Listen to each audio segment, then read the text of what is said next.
Okay, we are rolling. Calling to order the Monday, February 24th meeting of the Sustainable BC Committee. It is 1:31 p.m. First, we'll go around.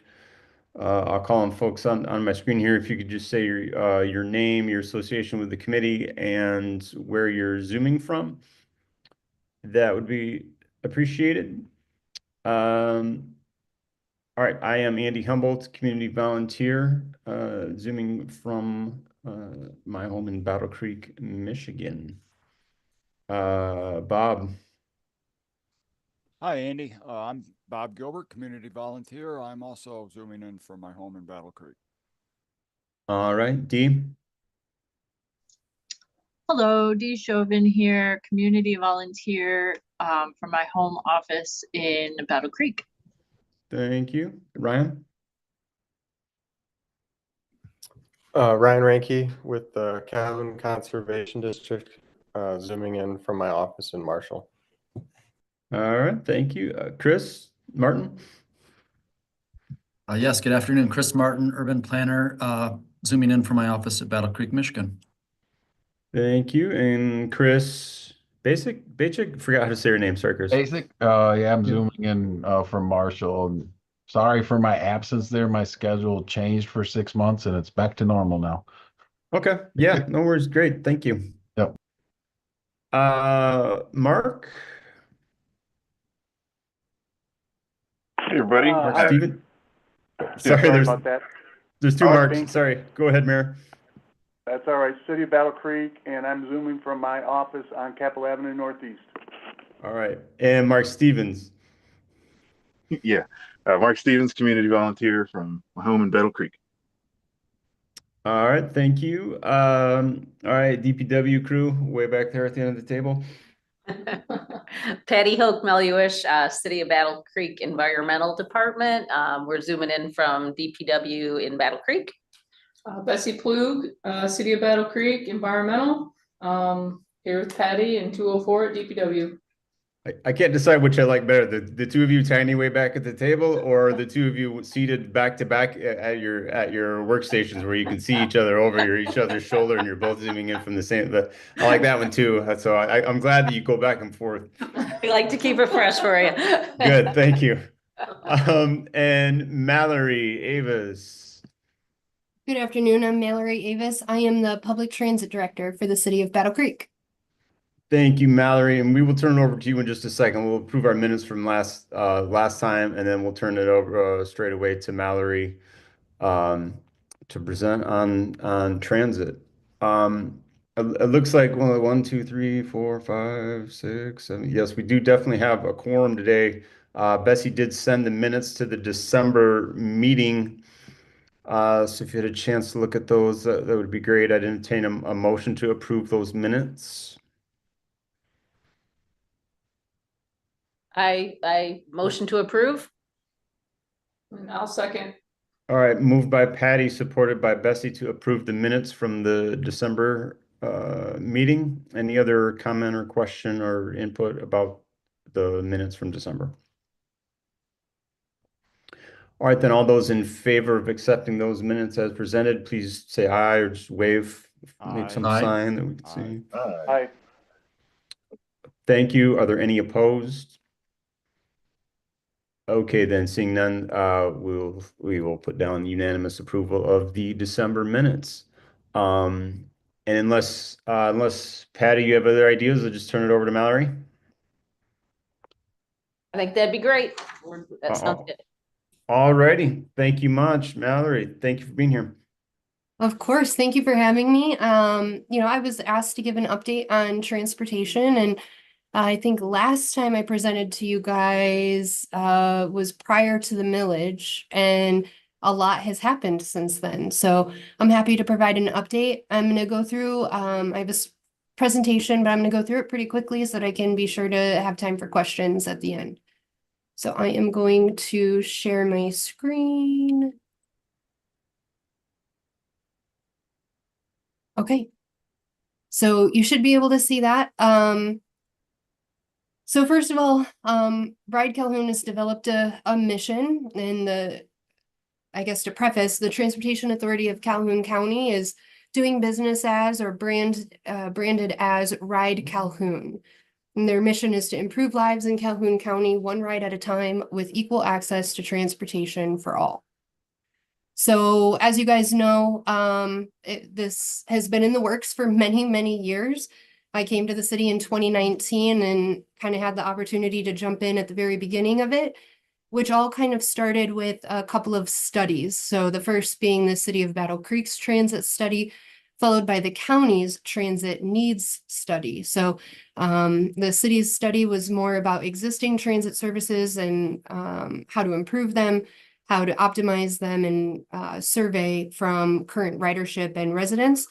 And then the county's study was more of a assessment of need for countywide transportation. From there, we took the information from that study, and as you recall, we launched the pilot called BC Go. And we did that in conjunction with the Michigan Department of Transportation. And ultimately, our goal with that was to demonstrate the feasibility of countywide transportation, as the study had pointed out there was a need for. From that point on, we were able to use the data from BC Go to do stakeholder education, community outreach and education, and ultimately get the TACC, or the Transportation Authority of Calhoun County, off the ground. And so last year, the county took late 2023, early 2024, the county took the legal action required to establish an authority under Public Act 196. And that created the Transportation Authority of Calhoun County.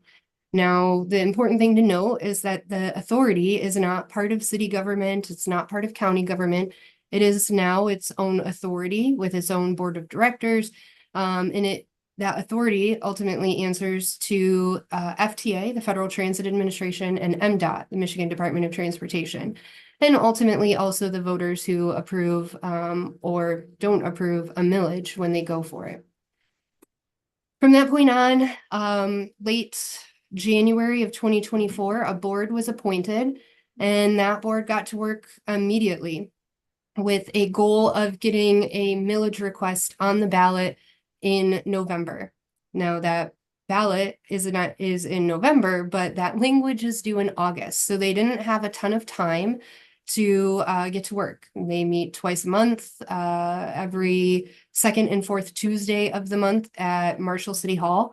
And from there, they started working on confirming budgets. A lot of those things were already in place from the study. So they worked to confirm budgets, and they worked to confirm scenarios and service plans that would then correlate to a millage rate. And I'll get more into the millage rate in just a minute. And then, of course, November 24, the millage campaign launched. We did a small education campaign. Obviously, the TACC needed to establish a brand that people recognized, and that's where Ride Calhoun came. And then in November, the millage passed. So the millage passed relatively largely, 58%, with all 4 cities approving it. And then our final timeline is that hopefully by October of 2025, the TACC will be legally operational. And I'll get more into what that means in a minute as well. So I did include a QR code to the study. If you haven't looked at it or if you haven't read it, it is 2020, it's pre-COVID, but the information that's in there is still relatively useful. And although the TACC and the stakeholder group that got the TACC off the ground didn't follow the exact roadmap that the consultants created, ultimately the end goal was the same, which was to create a comprehensive transportation system within Calhoun County. And mostly, identifying what the transportation needs are, how many unmet trips there are, and how transportation can improve not only quality of life in Calhoun County, but economic competitiveness as well. That study found that there were more than 20,000 unmet trips per year.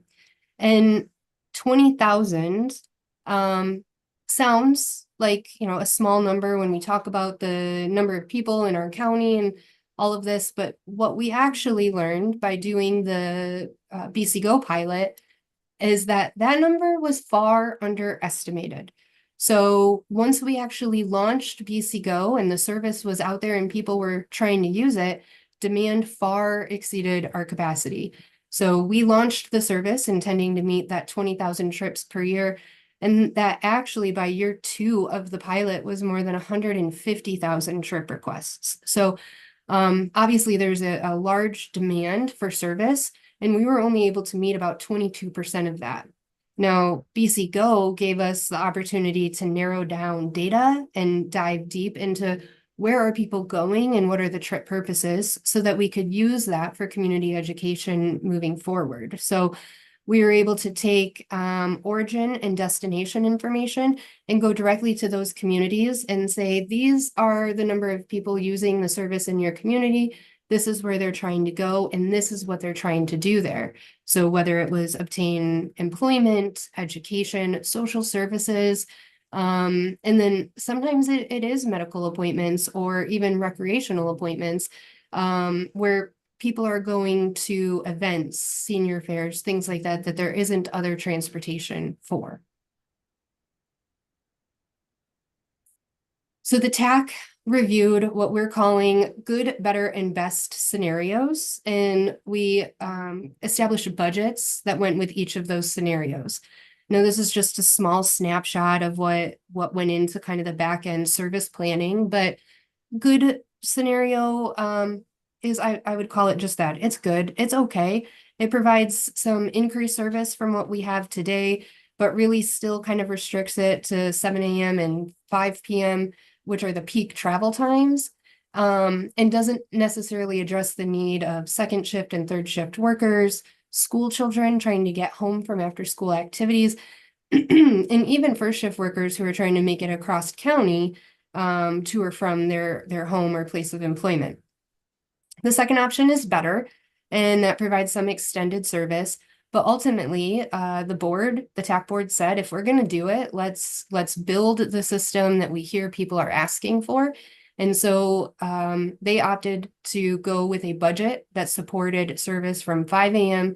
to midnight, at least Monday through Friday, with some enhanced weekend service, which doesn't exist right now. Under Public Act 196, communities are allowed the opportunity to opt out. And so each community was given a 30-day period where they could adopt a resolution locally that opted them out of the jurisdictional boundaries.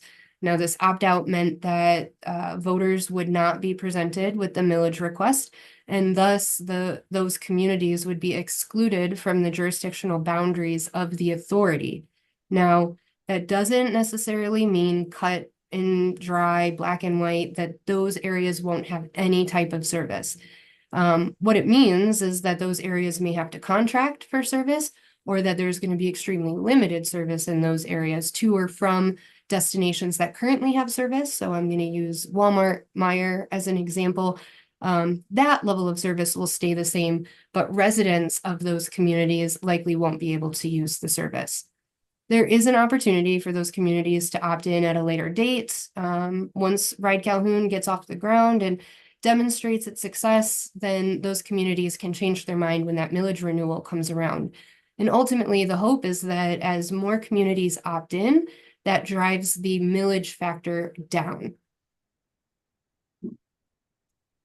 So the board of directors it's a volunteer board. So I want to be very clear. These are people who are taking, 4 hours a month at a minimum out of their time to work on this initiative because they believe in it. And we're very excited about the board that's on right now because they are passionate about this, and they're passionate about it in not only each of their communities, but in how it impacts what it is they're doing in their personal or professional lives. So we have a good mix of private sector, public sector, education, elected officials, and really they are the ones who carried that torch throughout the millage education and throughout all of these steps that I'll outline kind of going forward.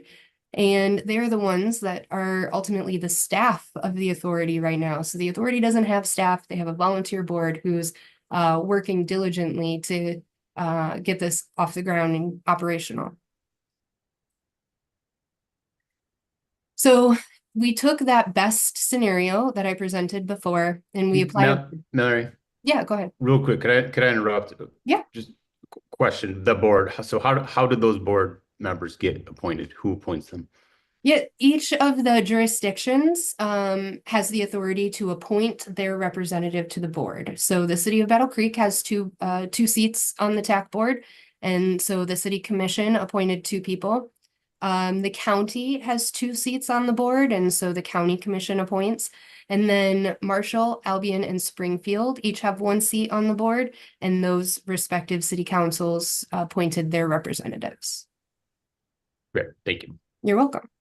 They are, I believe they're 2 or 3-year terms. And so they are rotating 2 or 3-year terms. There is currently a vacant seat, which I have labeled wrong, for the county. And so we expect the county to appoint that individual in the next few weeks or so. So that best scenario that I talked about, we worked backwards to develop a budget for it based on operational assumptions. So I'm going to use an example of our current federal and state grants.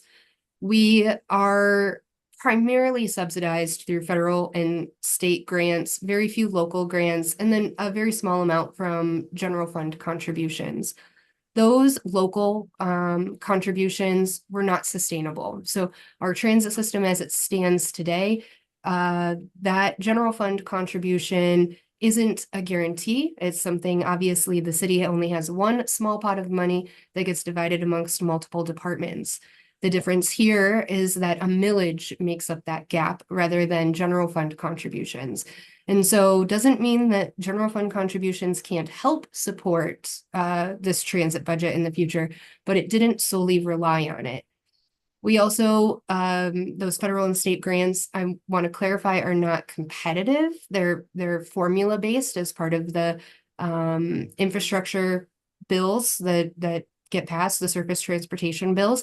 So those are, they go through a formula and they're based typically on population and then performance metrics. So number of passengers carried, number of miles traveled, number of hours in service. And that is how we get our state and federal grants. A lot of those grants are reimbursement based. So I will answer the question that comes up all the time is, why did the authority levy the millage prior to being operational? And the answer to that question is because they need that money in order to, number 1, ramp up operations, but number 2, operate prior to receiving these federal and state grants that serve reimbursement base only. So those in the grant making world are used to grants where you write a narrative based grant, it's competitive, you get awarded and you typically get that money and then you spend down that money. These grants don't work that way. You have to demonstrate the expense and then you can draw down to reimburse that expense. So the TAC needs money to be able to receive the money and match those dollars. Ultimately, looking at an average of about a $12 million operating budget, estimated about $7 million in federal state grants, as well as fare box revenue, which is a very small amount. Obviously, the $1.75 that somebody pays to ride the bus isn't what pays the bills. That represents about 7% of our operating revenue. And so then that gap is where that 2.66 millage request came from. So now if we talk about where transportation is going over the next several months, the Ride Calhoun service will consist of 3 different types of service, and that's going to be your fixed route service, which is the big buses you see going around now, paratransit, which is primarily for ADA certified individuals within that fixed route area, and then on-demand service called RC Flex. So BC Go will eventually retire and go away when our pilot is over, and RC Flex will replace it as an on-demand technology-based service that allows users to book rides on demand or in advance throughout the 4 cities. One question that comes up all the time is, our big buses going to be traveling through the 4 cities? And as of right now, that answer is no. Our budget and our forecasting and demand models do not support having fixed route service throughout Albion and Marshall, but instead would operate on the on-demand platform on a much larger scale than what BC Go is currently. And obviously there's a benefit to public transportation, and a lot of this was talked about during the education campaign. But even those who may not use, excuse me, public transportation today are likely impacted by somebody you know that uses transportation, the person who is cashing you out at the grocery store, the person who's serving you your breakfast at the restaurant. There is definitely a trickle-down effect to public transportation and access to transportation.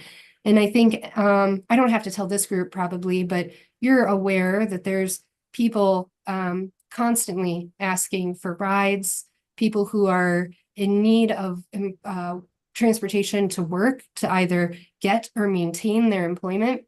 And then as the economy shifts and it becomes more expensive to own and operate a car, public transportation is a great opportunity for somebody to save money and reduce what is usually the second highest household cost, which is auto ownership. So the goal of Ride Calhoun is to provide equitable access. We talk about our neighbors in Albion who have opted in to the TACC, making sure that they have the same opportunities that we have to access education and access employment. There's no reason why somebody who lives in Albion shouldn't be able to obtain employment out in the fort and use public transportation to get there. And not only that they're able to get from Albion to Battle Creek, but the larger vision is that they're able to connect regionally. And so be that Jackson, Hastings, Coldwater, or Kalamazoo, everybody has the opportunity to connect where they need to go without car ownership being a priority. And this slide has a lot of information, but I'm just going to kind of pick out that we outlined what services exist currently, which is very limited in most of the cities. I'll note that currently Marshall and Battle Creek are the only ones that operate public transportation as is defined at the state level. So that means they are designated recipients of federal and state dollars. They receive operating assistance to provide public transportation, and they receive capital assistance to purchase the assets needed for that service. So Marshall and Battle Creek right now have the highest levels of service, whereas Albion and Springfield have very limited service. So Albion has the Albion-Marshall Connector, which is essentially a shuttle that connects Marshall and Albion, and is primarily dominated with students going to school between the two cities. And then Springfield has limited access to service throughout Battle Creek using our existing teletransit and our existing fixed route, which is pretty limited within the Springfield city limits. Now, of course, all of these cities have access to BC Go, but keep in mind that there's high demand. And as I said earlier, we're only meeting about 22% of that demand. Even though we continue to add vehicles to that platform, we're not able to keep up with that demand. And the efficiencies of the technology sometimes means that Albion experiences more denied trips than, say, somebody in Battle Creek, simply because of the population density and the algorithm that prioritizes service to be as efficient to carry as many people as possible.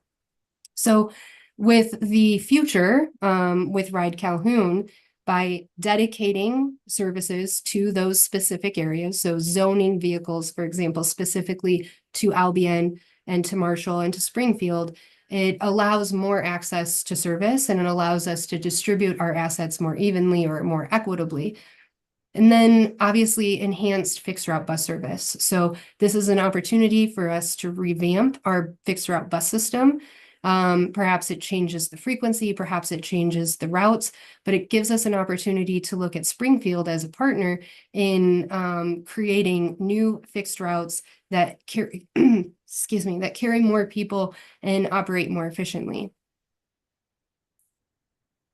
And I touched on this a little bit earlier, and what makes it different.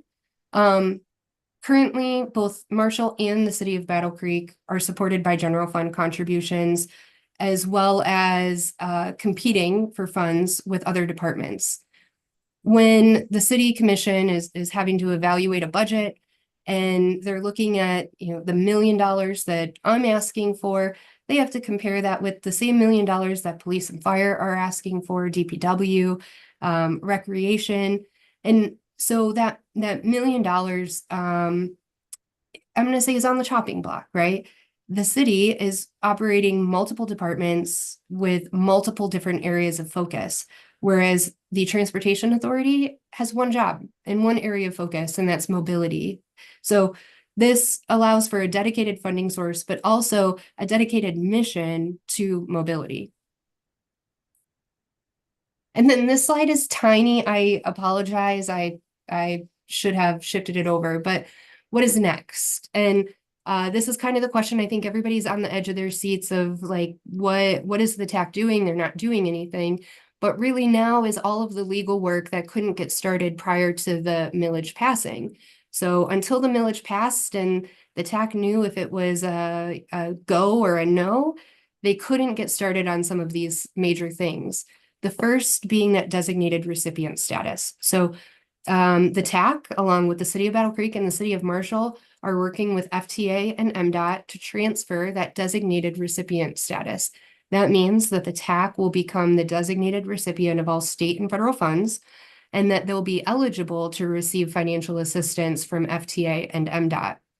Prior to this status being transferred from the cities to the TAC, none of their expenses would be eligible, and they wouldn't legally be operating as a public transit provider. Outside of that is they need to secure resources. So as I mentioned, they don't have staff. They are awarding tomorrow, they're awarding a contract for legal counsel, and then followed by financial counsel and marketing and communications. Rather than, hiring individuals for this, they're procuring consultants or specific firms who can help them through these next steps. Obviously focusing on legal counsel, as there's going to be a lot of formal agreements of transfer of assets and transfer of employees, liabilities, things like that. Next is the operational policies and procedures. So there is a slew of federally required policies. Some of those were already in the works. Some of them are being developed now, but they range anywhere from basic things like drug and alcohol policies to Title VI, ADA, and procurement policies. And then there's also state required policies and agreements that have to go through MDOT, and then local agreements. So there needs to be local agreements in place about what happens with current assets and what happens with current staff and facilities and things like that. We know that a lot of our current assets are going to transfer over to the authority. They were federally funded. They still have federal interest. And so most of what is currently operational for both the city of Battle Creek and the city of Marshall will transfer over to the TAC. But really, there need to be agreements in place between all of the cities, the two cities and the TAC, that outline what those timelines look like, what financial considerations, if any, are included in that. And then, of course, get the sign off from FTA and MDOT on those. And then they need time to procure assets. So although they're going to have the transfer of assets from both Battle Creek and Marshall, they're also going to need additional assets. They're going to need to secure technology. All of these sort of connection things that bring Battle Creek and Marshall together to operate under one large authority, all of those things need to be procured. And then hiring staff. So they need an executive director and administrative staff, as well as drivers, dispatchers, mechanics, utility supervisors. All the positions that we currently have, those agreements and transfers still need to take place. So Public Act 196 does outline the majority of what happens with existing staff. So it holds harmless all of our collective bargaining agreements and those that are covered under collective bargaining agreements, so that those transfer over directly to the TAC, but there's still the agreements of pension liabilities, health insurance, things like that need to get sorted out. Now, the goal date, major goal dates coming up is October 1st. And likely before that, truthfully, we're looking at probably July or August that the TAC will be become that designated recipient. And then from that point, once they become the designated recipient, all of those assets and liabilities are easy to transfer over, right? That's essentially signing of a title, getting MDOT and FTA to sign off on titles to retitle those things to the TAC. Those are the easy things. The harder part is the people and ensuring that we take our time, everything goes correctly and smoothly so that employees are held harmless and don't experience a disruption, as well as the public not experiencing a disruption in service. And so our goal for that is July 1 of 2026. So focusing on kind of the low-hanging fruit first, the easy things and the immediate things that need to happen, followed by the things that have a little bit more time for us to work through. Now, in the meantime, it doesn't mean that service isn't going to be offered. It just means that those services might be provided through operational agreements where, say, the TAC owns the assets, but the city still retains the employees until that final transfer is complete. And I think a lot of people ask, why weren't some of these things done prior to the millage passing or prior to the levy of the millage? And truthfully, the answer is because most of these things cannot happen until there's that dedicated and sustainable funding source. So FTA looks for dedicated and sustainable as the two indicators there. I'm going to say a local grant from one of the local foundations that covered a year of operating wouldn't be sufficient. It's typically through a millage or a sales tax, something like that is what FTA determines to be a dedicated and sustainable funding source. So I realize I went through that super quick, but I wanted to make sure I left some time for questions and gave you an opportunity to get answers to those. Yeah, thank you, Mallory. Dee, you had a question you put in the chat. You want to go ahead and ask? Yeah, so I was just wondering what the turnaround time is for the flex ride requests. I don't know what is the turnaround time for BC Go now, and what is your intended turnaround time for the flex ride requests? So right now we operate on a 30-minute minimum. So it has to be 30 minutes.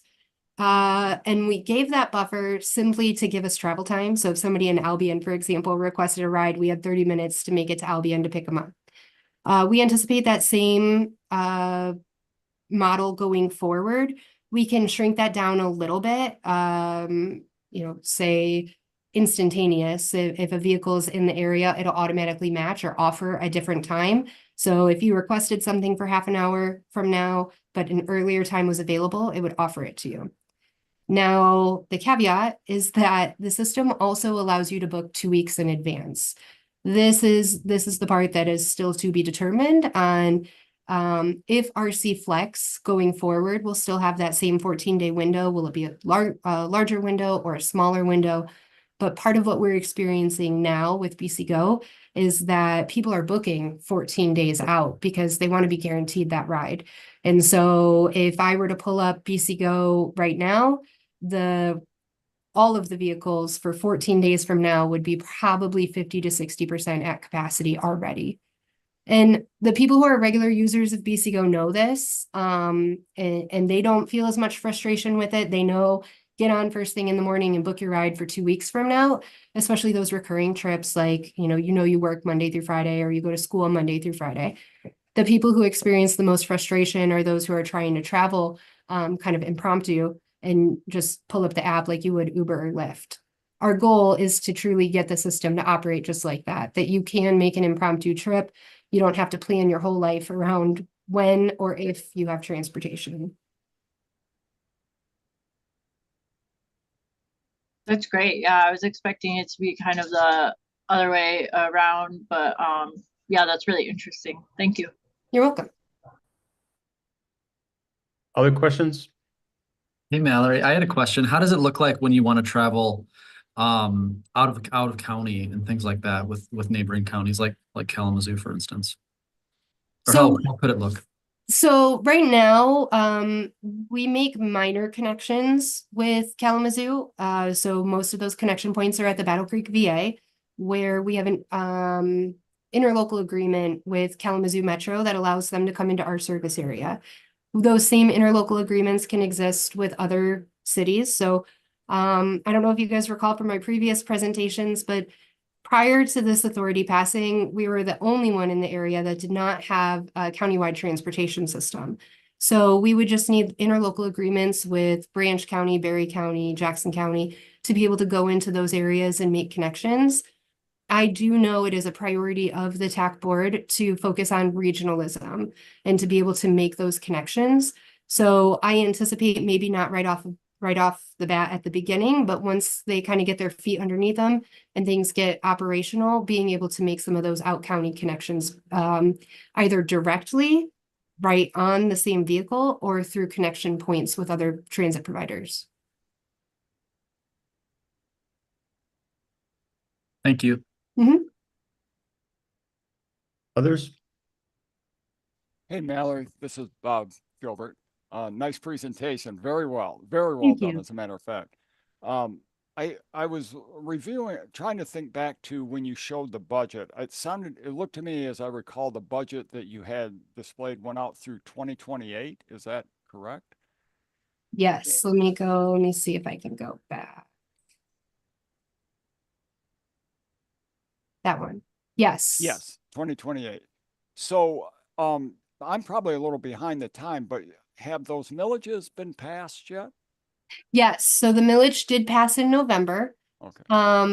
And that millage, 2.66 mils, equates to about $5 million for the TAC. So it fills that operating gap. Now it is a 5-year millage. So you can anticipate that in year 4 of that millage, the TAC will go for renewal, which is a standard across most transit systems. The state did just make a change to Public Act 196, which got rid of the 5-year cap, allowing authorities to seek longer than 5 years. So you may see a millage request that extends 5 or 6 years rather than 4 or 5 years. I wouldn't expect a 10 or 12-year millage that is likely going to be unsustainable and not allow the TAC to adjust as expenses increase. But historically, transit millages have a high percentage pass rate. So once you get that initial millage passed, it is typically, I don't want to say it's an easy renewal, but typically they renew. However, you'll see it in year 4, just in case that millage doesn't, and then that gives the TAC a little bit of time to go back and ask for that millage again. Okay. All right. Very good. And I see from here, it looks like federal and state dollars are roughly equal in this, some in the neighborhood of that. Yes, and I will say these are conservative estimates. I would rather estimate conservatively on the revenue side. So, for example, the state LBO, which is local bus operating, that comes out of the Comprehensive Transportation Fund, the CTF. So when you hear the governor talking about road funding, that is typically Act 51 dollars, which go through a CTF, which then goes through a formula that provides funding for transit and rail. Now, MPTA, which is our state association, is lobbying for an increase to LBO for the first time in several decades. That LBO percentage of reimbursed expenses has hit about 30%. Historically, it's ranged between 35 and 40% of your eligible expenses can be reimbursed through LBO. This year it is at 30%, and luckily our conservative estimates estimated 30%. So we anticipate that percentage hopefully going back up to 35, but that would require the state budget to reflect that. Okay. So then final question. Obviously here recently, we've been hearing on the news that some federal grants are in question. I'm assuming you have thought about that. I'm just noticing with the split here, if that was to come to pass, that would be a difficult thing for this program, right? It would. It would be a difficult thing for a lot of programs. And we get a lot of our funding through that Infrastructure Act. And luckily, not a lot of it is tied to, I'm going to say partisan issues. A lot of it is just tied to straight infrastructure funding, which is relatively nonpartisan. Where we may experience, I'm going to say, a drought in funding is going to be our green initiatives. So our CMAQ programs, which is congestion mitigation and air quality, which gives us some capital funding. We actually currently have a grant to purchase 3 electric vans using CMAQ funding that we're waiting to hear the status of that grant.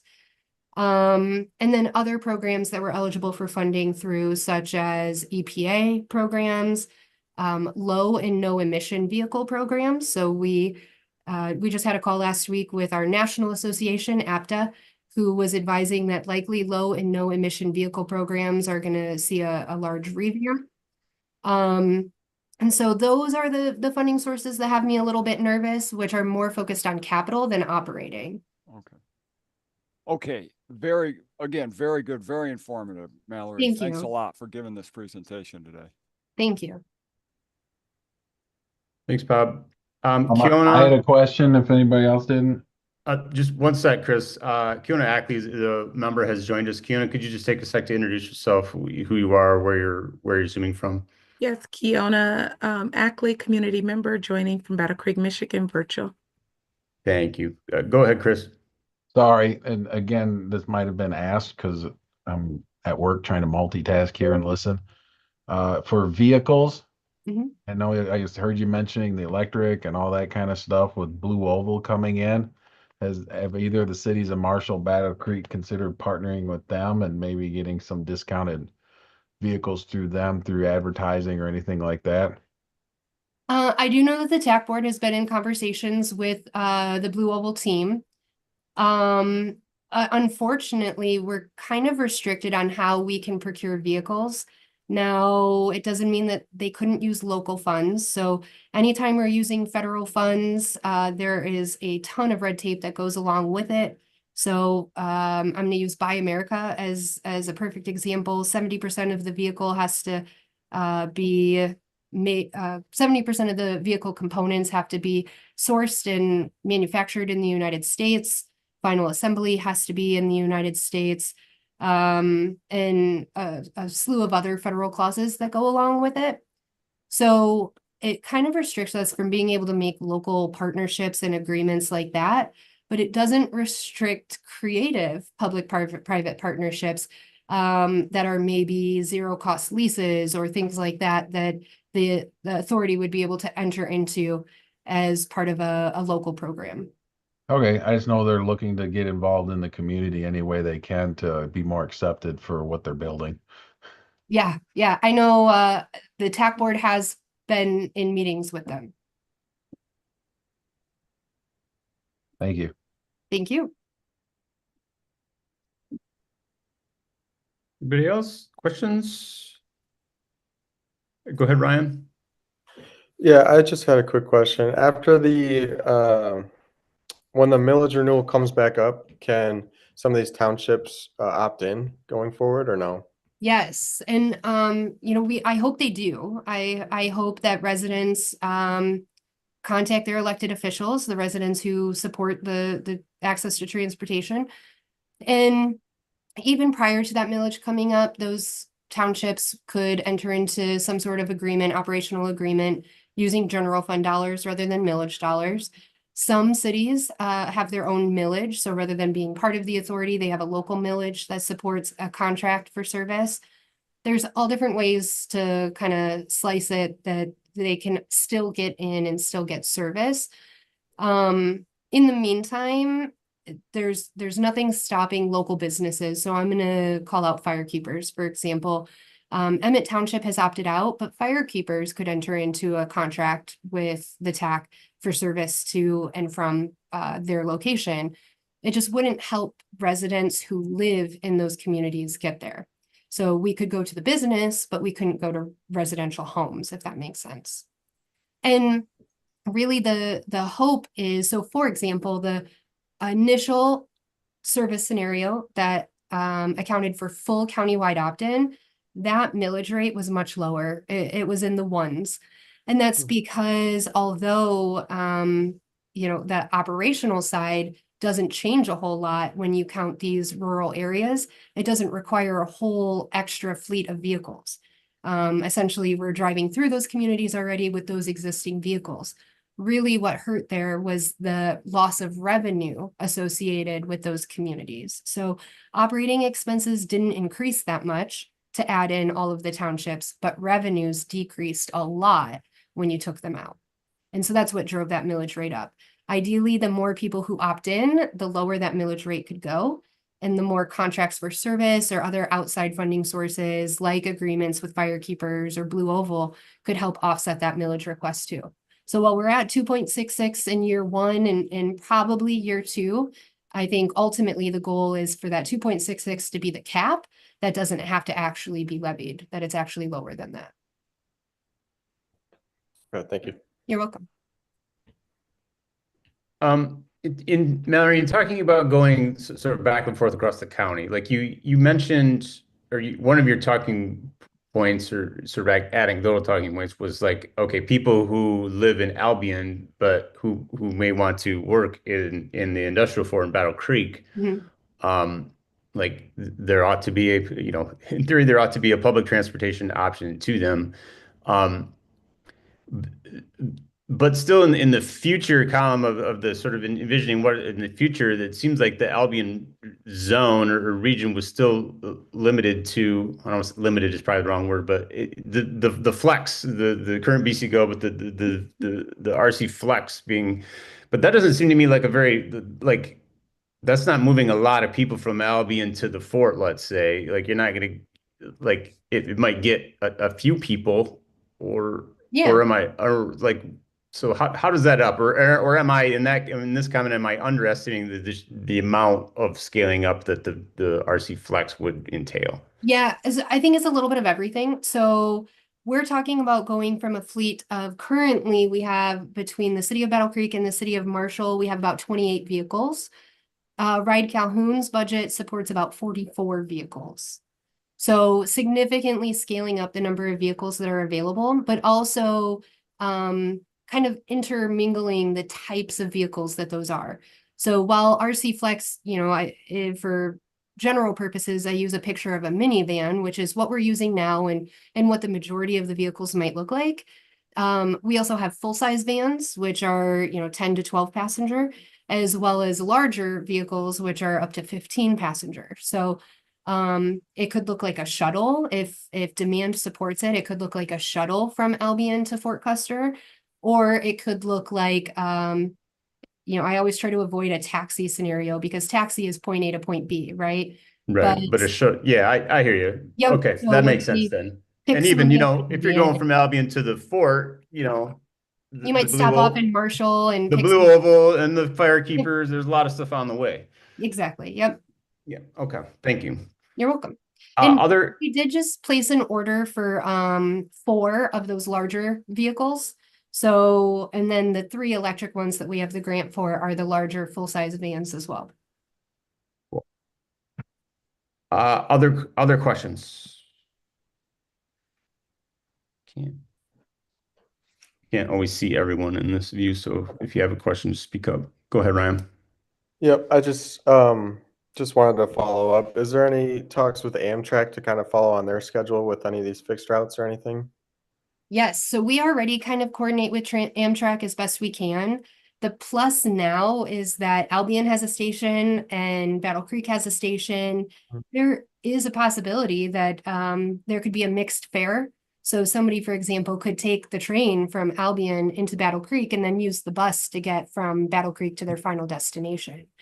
Ultimately, this is what we call a complete trip. So we're looking for mobility as a service, that one app, one platform, you could book one trip that may have multiple legs on multiple different modes of service, but it still gets you there affordably, reliably, and efficiently. And for most people here probably knows, but if someone happens to be watching this who's not familiar with the Battle Creek and the train, like infrastructure wise, the train station downtown Battle Creek, the Amtrak train station, and our bus hub are literally like they're across the street from each other. Yes, and we're unique. So Battle Creek is the first location where the north train and the east-west train come in and meet. So, you know, we're a pretty major hub for people, not only that, but also conductors. And so it's kind of a good multimodal opportunity for people to be able to expand that regionalism that we were talking about. You just mentioned employees. Another question I had, is it the intention with regard to employees to obviously the short term you would have to be, the TACC would be assuming the union contracts with all the current transit employees. Is it the intention then to maintain a union going forward? Yep. So Public Act 196 protects the unions and the existing collective bargaining agreements. So the TACC will need to enter into negotiations with the union when that transfer takes over. And then, you know, in the meantime, they'll also need to hire additional staff who would fall under that union as well. So one question that comes up all the time is, you know, if you can't get staff now, how are you going to get staff for the TACC? Two problems right now with where we're at with staff is, one is it's a CDL shortage issue. It's not you know, the RC Flex or BC Go style vehicles don't require a CDL. We don't have a hard time recruiting and retaining people for those positions. It's primarily that CDL level position. And the TACC model doesn't extensively expand the CDL type of service. And so we're not overly concerned with how we're going to be able to ramp up staff and hire an adequate number of drivers.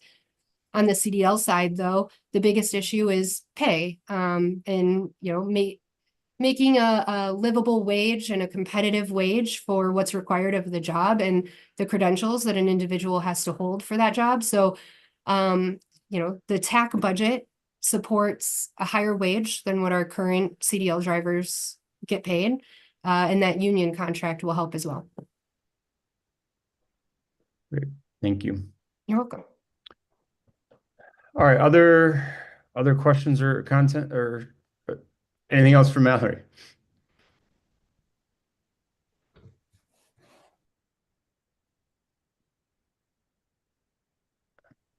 Not seeing anyone else. So thank you very much, Mallory. We appreciate you coming. Great information. I agree with Bob. Good job presenting it all clearly and answering questions. Thank you. And if you guys come up with any other questions, feel free to shoot them my way, or you can go to ridecalhoun.org.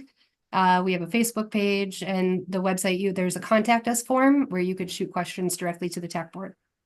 Yep. And then this will be, you know, this meeting is recorded and available on the city's YouTube page. So it's another resource if people have, you know, questions about the TACC and Ride at Calhoun. You can always point them to this video as the most recent, you know, presentation and Q&A. We will. Thank you. from Mallory. All right. Thank you much. We're running out of time now, but thank you. Fantastic use of time, in my opinion. So thank you, Mallory. And I'll turn it over to Patty. However you want to use our last few minutes here, Patty. Okay, yes. All right, we'll zoom through what we have going on here. Do we have the agenda? We're still continuing talks with Consumers Energy, mostly on the on-demand program with city facilities. So City Hall, Verona Wellfield, wastewater, and then Full Blast is looking into it as well. So that's ongoing. We're looking into potentially piloting a food waste compost program through My Green Michigan. We've been in talks with them. We're just trying to find some locations now. If you want to look into it, I had it pulled up, but it's My Green Michigan, and look under services. So Portage just started their program in January. Lansing, Ferndale, Madison Heights have been working with them. So we'll keep you posted on that. Bessie, you want to talk about the upcoming events? Yeah, just real quick, you guys can read through, you know, what we have there, but we do have March 22nd, Saturday, upcoming electronics and polystyrene, styrofoam. So those of you interested in helping us sort the material and welcome our participants, reach out to me and we'll get you signed up as a volunteer. And then tree planting, that's coming up here very quickly. April, we're shooting for a couple weeks. The week of the 7th and I think the week of the 22nd. We're gonna be planting trees probably close to all week. So just give us a shout and let us know if you're interested. Everything is posted on bcwater.org. You can look at all of our flyers and then you can even register and give us your availability through there. Okay. Yep, we got a couple grants to talk about. Forest to My Faucets, we're working with the Kalamazoo River Watershed Council. They had some money to spend on trees, and I think we're gonna be able to put some trees out at the wastewater treatment plant. They have a forested area, had a lot of ash trees dying, so we might be able to do some forestry replenishment there. We did a pre-proposal for the Sustain Our Great Lakes grant back in a couple weeks ago, and that was for invasive species treatment from Bailey Park to Stringham along the linear path. That's a really competitive grant, but we threw our hat in the ring, yeah. And then I'm hoping to have Sarah Lundy with the county come speak to us at one of the upcoming meetings about the solid waste municipal plan for the county that's being required by the state of Michigan, updates to that. So she's in the heart of that right now. So hopefully she can come and fill us in. And then I do want us to kind of look at as a group some of our goals for looking at the sustainability plan and maybe tackling some of the goals that we have established in the plan. So if you want to take a look at the plan and look at that, I think transportation is Mallory's got that one going on. We could look at government management. That's an area where we haven't really done a whole lot. And then I think we could do more with the waste chapter as well. So if you get a chance to look at that, it'd be nice to have kind of a focus for 2025. So. Yeah, maybe to that effect, could you like just send out email to the group just on that subject? Like, hey, for our next meeting, if we want, can you be looking at, here's the plan attached, look at these couple sections, come with ideas, questions, etc. Yes. And I also have a summary of what we accomplished in 2024 citywide with sustainability efforts. And so I'll get that sent out to the group too. So. Okay. Okay, is that good then for that with the updates and whatnot? Yep. I think so, yes. Okay, I do want to pause and ask if there's any public comments, any members of the public following along. We don't have anyone in the waiting room or any comments right now, Andy, so we're all set. All right, thank you, Eric. The only other bit of business is our schedule. Those of us present, we did not have a quorum in December, but those of us, I believe, right, Patty? We just informally decided to continue on with the same schedule that we had done last year, which was the even numbered months, the fourth Monday of even months at this time. That was the schedule last year, and I think even the year before. Does anyone have any objection or questions or concerns about that schedule? All right, Len, let's just continue on that schedule then. I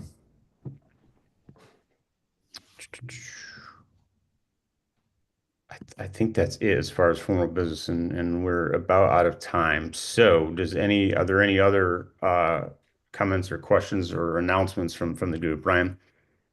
Yeah, just a real quick plug. We're working on a conservation needs assessment to gather public input to kind of base what the county is looking for from a natural resource sense. So just wanted to share that, and then I can share that with the group if people are interested, that survey. Yeah, that'd be great. Thank you. Bob, did you have something? No, I was just going to ask Ryan where you're going to share it with us. I'll share it to that email chain. Yeah, great. Okay. Chris? I had an update a little bit. The River Restoration Initiative, which I talked about a year back, some good news there. It was federally authorized to be feasible by the government and passed in recent legislation in the last week of the Biden administration. So that's huge news. It's been in the works for over 20 years with the city. So from there, we're still going to be seeking additional funding, but the Army Corps has made it a top priority and for their budget requests. And so there's some great movement there. And we've onboarded consultants to work with BCU and the city over the next about 20 months to look through efficiencies and other improvements that can be done in the meantime. But yeah, big hurdle we're able to overcome for that project. Great. All right, anything else? All right, well, thank you all for being here and your commitment to serving the city and its people and its land in this way. Appreciate you all. And yeah, look for those emails from Ryan and the plan stuff from Patty, and we will keep on keeping on. All right, thanks all. We will adjourn. We are adjourning at 2:31. Thank you. Thank you.